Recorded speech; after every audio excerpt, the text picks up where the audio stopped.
หนังที่โดนสื่อโปรโมทมาว่าเป็นเรท20 บวกซึ่งอันนี้เป็นเรื่องจริงแต่ว่าการโปรโมทในเชิงที่ว่ามันเป็นหนังอีโรติกเนี่ยมันออกจะใส่ร้ายหนังเรื่องนี้เกินไปหน่อยหนังเรื่องนี้มีชื่อว่า The Piano Teacher ของ Michael Haneke ถ้าใครคิดว่าหนังเรื่องนี้มันเป็นหนังอีโรติก18 บวกหรือว่าฉ่งคึมอ่ะ คิดผิดละ แต่ว่าอยากให้ทุกคนได้ดูเพราะว่าหนังเรื่องนี้มีประเด็นอะไรที่มันลึกกว่าความเป็นหนังรักทั่วไปอย่างเยอะมากๆใช่ในตัวหนังเรื่องนี้เนี่ยในการสื่อสารเนื้อหาในเรื่อง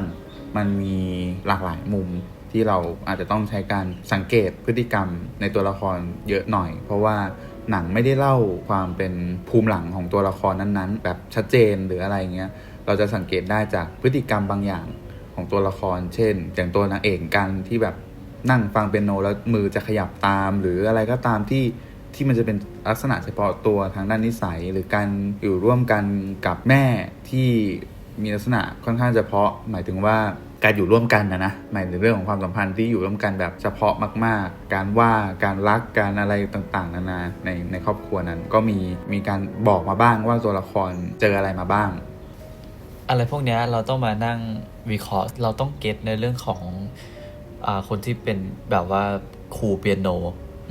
มันเป็นแบ็คกราวด์ของหนังนะว่าแบบว่าจริงๆแล้วคนที่เล่นเปียโนได้เก่งอ่ะมันต้องเริ่มจาก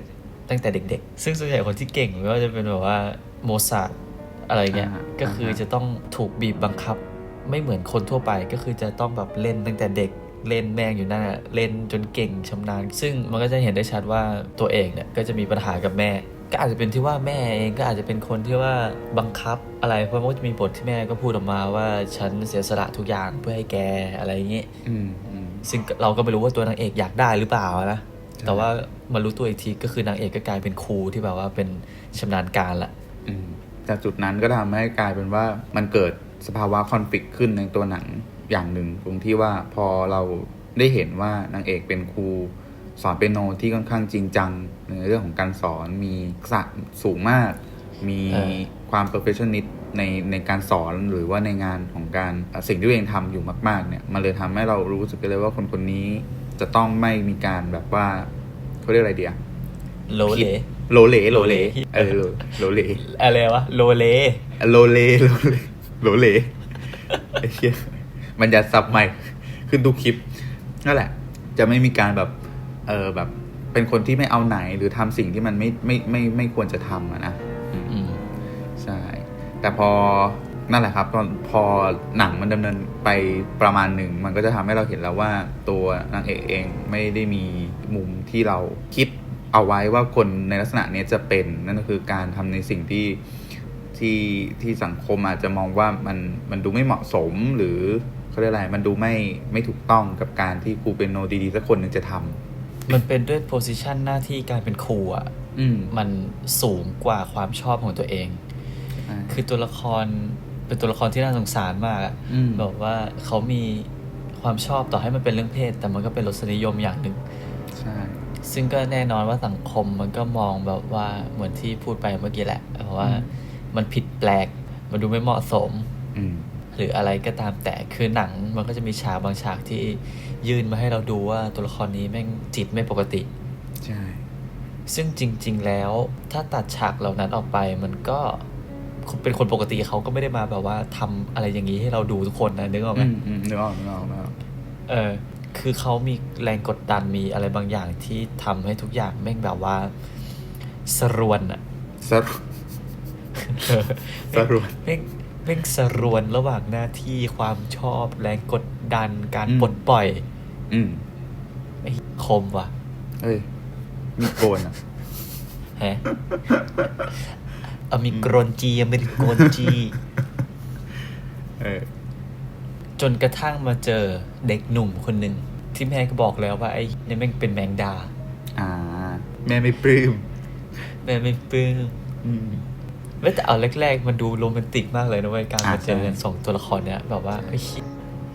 มันดูน่ารักมากเลยเหมือนดูแบบหนังโรแมนติกเหมือนดู Notting Hill อ่ะแรกๆใช่จนนั่นแหละจนตัวเอกได้แบบว่าบอกความในใจทั้งหมดบอกความชอบของตัวเองบอกความลับที่สุดของตัวเองให้คนที่เขาก็บอกว่ารักก็คือเหมือนบอกให้ครูรักกันแหละ แต่กลายว่าคู่รักก็คือแบบว่ามองว่าไอ้เหี้ยมึงป่วยละมึงหาหมอนะอะไรเงี้ยแม่งยิ่งกว่าอกหักอีกนะในส่วนนี้มากบอกใครไม่ได้เจ็บอยู่ในอกจากสิ่งที่เกิดขึ้นมันก็ทำให้เราเห็นถึงแรงกดทับของตัวนางเอกอะเนาะที่เกิดขึ้นแล้วก็เพราะว่าอย่างที่เราพูดกันไปก็คือว่าสิ่งที่มันดูไม่ได้แบบปกตินะสิ่งที่มันดูสลวนอะไรอย่างเงี้ยมันมีเหตุผลของมันในการที่จะเกิดขึ้นไม่ได้บอกว่าการที่มีรสนิยมทางเพศที่แตกออกไปมันจะเป็นสิ่งที่ถูกหรือที่ผิดแต่สำหรับกูมองว่ามันเป็นเรื่องที่ถ้าคนที่เป็นคนรักสามารถยอมรับสิ่งเหล่านั้นได้กับอีกคนนึงมันก็ไม่ใช่เรื่องแปลกอะไรแล้วอย่างที่บอกว่าการที่ใครสักคนหนึ่งจะมีรสนิยมทางเพศแบบไหนมันก็ขึ้นอยู่กับสังคมที่เขาถูกหล่อหลอมมาซึ่งในเรื่องนี้อาจจะไม่ได้นำเสนอในลักษณะที่ว่าคนที่เขารักยอมรับได้นั่นแหละมันก็เลยเป็นคำถามหนึ่งว่าแล้วมันจะต้องเป็นยังไงสิ่งเหล่านี้ในสังคมที่เราอาจจะไม่ได้เป็นสิ่งที่เราพูดถึงกันแบบทั่วไปแต่หากสิ่งนี้มันอยู่ในสังคมหรือว่ามันมีอยู่จริงในสังคมเราควรจะคิดว่ามันผิดหรือมันถูกซึ่งจริงๆมันก็มีคำตอบอยู่แล้วล่ะว่ามันไม่ผิดใช่คือในเรื่องของรสนิยมเนี่ยมันไม่ใช่เรื่องที่ใครจะไปบูลลี่ใครก็ได้แบบว่ารสนิยมกูดีกว่ารสนิยมมึงไม่ดีอะไรเงี้ยมันทำไม่ได้เว้ยรวมถึงรสนิยมทางเพศก็เช่นเดียวกันใช่มันเป็นเรื่องของความชอบมันเป็นเรื่องของส่วนตัวมันเป็นเรื่องของบุคคลมันเป็นเรื่องของ subculture ใหญ่อาจจะมองว่าการที่เอามือมัดอะไรเงี้ยแม่งดูแบบว่าพวกหัวรุนแรงพวกมาโซคิสซาดิกอะไรพวกนั้นแต่มันก็มีกลุ่มคนที่เขาชอบใช่ซึ่งกลุ่มคนที่เขาชอบเขาก็ไม่ได้เอาเชือกไปรัดหัวพ่อแต่จริงไม่เปรียบเทียบเอาเปรียบเทียบให้ฟังเปรียบเทียบให้ฟังทำให้ใครเดือดร้อนในสังคมมันก็จะมีเรื่องของการแบ่งแยกด้วยอะไรแบบนี้อยู่ซึ่งกูมองว่ามันไม่ถูกใช่คือถ้าเขามีรสนิยมของตัวเองที่มันอาจจะเป็นเฉพาะตัวแต่มันไม่ได้ทำให้ใครเดือดร้อนเนี่ยกูว่าเรื่องนี้มันก็ไม่ใช่เรื่องผิดอะไรใช่นั่นแหละแต่หนังเรื่องนี้ก็พยายามแสดงต้องบอกว่ามันพยายามแสดงเส้นบางๆอยู่หลายเส้นอยู่เหมือนกันเริ่มตั้งแต่การเป็นลูกศิษย์กับครูไปจนถึงเนี่ยเส้นของการเป็นรสนิยมอยู่เสมอเลยในช่วงท้ายของหนังหรือตั้งแต่กลางจนถึงท้ายของหนังเนี่ยถามตอบกับเราเรื่องนี้อยู่ตลอดเวลาระหว่างคนที่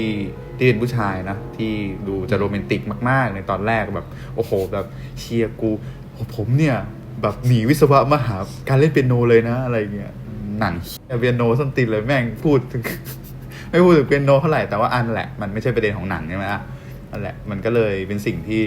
ทำให้เห็นว่าโหความรักที่เด็กวัยรุ่นมันก็เป็นเด็กวัยรุ่นจริงๆนะเพราะว่า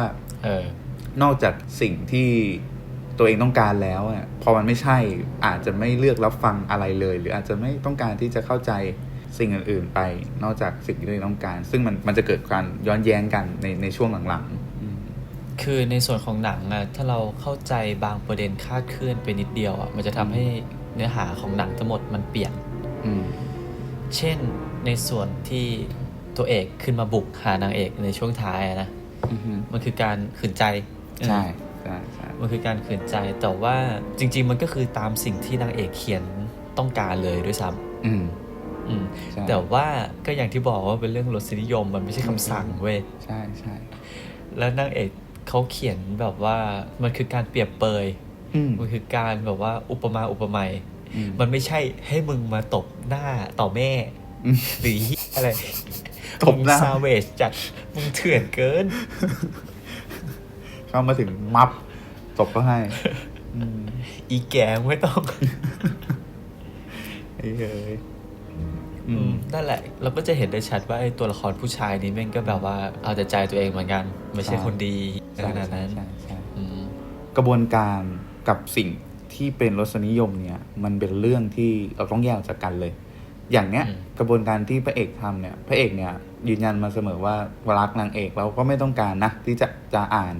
จดหมายที่นางเอกเขียนถึงว่าตัวเองต้องการอะไรตัวผู้ชายก็ยอม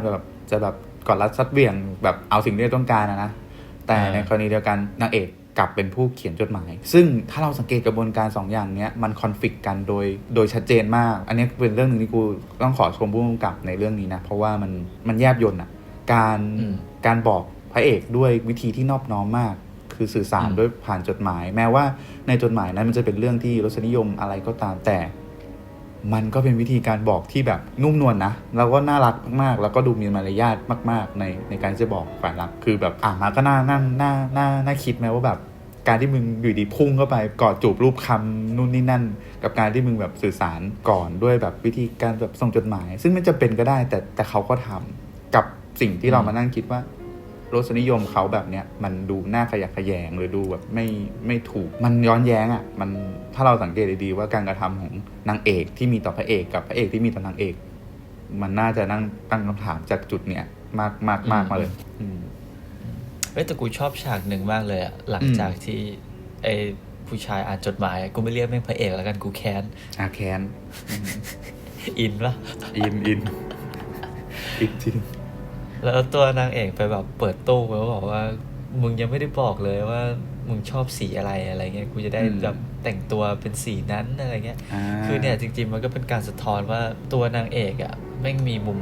ที่แบบโรแมนติกเหมือนกันมากซึ่งมันก็เป็น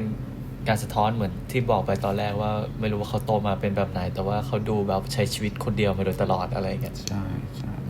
แล้วก็มาในประเด็นของตอนจบของหนังที่อาจจะทำให้ใครหลายๆคนงงเพราะแม่งแทบจะไม่ได้เกี่ยวกับประเด็นในเรื่องของความรักสักเท่าไหร่มันคือประเด็นในเรื่องของอาชีพหน้าที่และการเล่นเปียโนละในหนังเนี่ยเราจะเห็นได้ชัดว่าคนส่วนใหญ่ที่อยากให้ครูมาเล่นเปียโนเนี่ยก็จะแค่อยากเห็นเขาเล่นน่ะใช่ตาแม่งโดนต่อยปากแตกมาไม่ได้มีใครถามว่าเป็นอะไรโดนอะไรมาทุกคนรอให้ครูได้เล่นเปียโนแล้วก็จิ้มจึกไปแทงเสียแล้วก็เดินออกไปซะใช่ไหม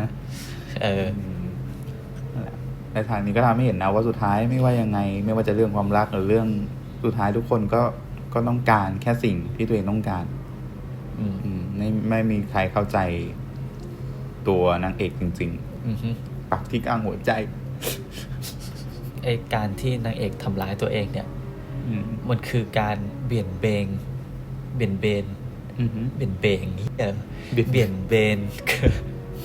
มันคือการที่นางเอกเนี่ยเบี่ยนเบนความเจ็บปวดจากสภาวะจิตใจไปสู่ร่างกายตอนจบนางเอกก็จะแบบว่าพอแล้วทางนี้เข้าสู่ทางธรรมแล้วก็จะมีประเด็นในเรื่องของตัวแอนนายักษ์ปะเฮียบถอดล้อเดี๋ยวคนละแอนนากันเนี่ยไม่ใช่แอนนาชวนชื่นกลับไปก็แอนนาประเด็นในเรื่องของแอนนาที่โดนครูเอาแก้วใส่ซึ่งมันมองได้2มุมว่าตัวนางเอกอิจฉากับตัวนางเอกอยากให้เด็กไปเป็นอย่างอื่นในมุมมองที่ไม่ใช่มุมมองอิจฉานางเอกอาจจะเห็นตัวเองในเด็กคนนี้ไม่อยากให้โตมาเป็นเหมือนสถานะแบบตัวเองหรือว่าอะไรใช่ซึ่งนั่นแหละอย่างที่บอกว่าถ้าเข้าใจมันไม่ใช่เข้าใจผิดเข้าใจไปอีกทางหนึ่งอ่ะมันจะทำให้โครงหนังทั้งหมดมันเปลี่ยนเลยใช่มันน้อยมากเลยที่จะเจอหนังแบบนี้เล่าในเรื่องคือภาพลักษณ์มันดูเป็นหนังโรแมนติกแต่ว่าเรื่องที่มันเล่ามันลึกซึ้งถึงจุดที่การเข้าใจตัวเองรวมถึงการเข้าใจคนอื่นไอ้เคียก่อนหน้านี้เคยให้คะแนนหนังมาแต่อยู่ดีก็หายไปช่วงแต่ก็หนังเรื่องนี้ขอกลับมาให้คะแนนสักหน่อยแล้วกันว่าเฮ้ยมันดีจริงๆมันดีจริงๆหนังนี้แบบขอให้เลยสำหรับหนังในช่องเราในปีนี้นะเป็นหนังที่ดีเรื่องหนึ่งถ้าเต็ม10ก็คงจะให้ 8.9 โอ้ยสูงปิดถ้ากูให้ก็คงจะเป็นส้มเต็มแตงโมอะไรวะมันให้คะแนนไม่ได้เว้ยส้มแตงโมเอาไว้ว่ากูชอบหนังเรื่องนี้มากๆเพราะว่าปกติดูหนังโรแมนติกอ่ะเจ็บสุดก็คืออกหักใช่ อันนี้เจ็บสุดไม่คือตัวตนเจ็บสุดก็คือแทงเสีย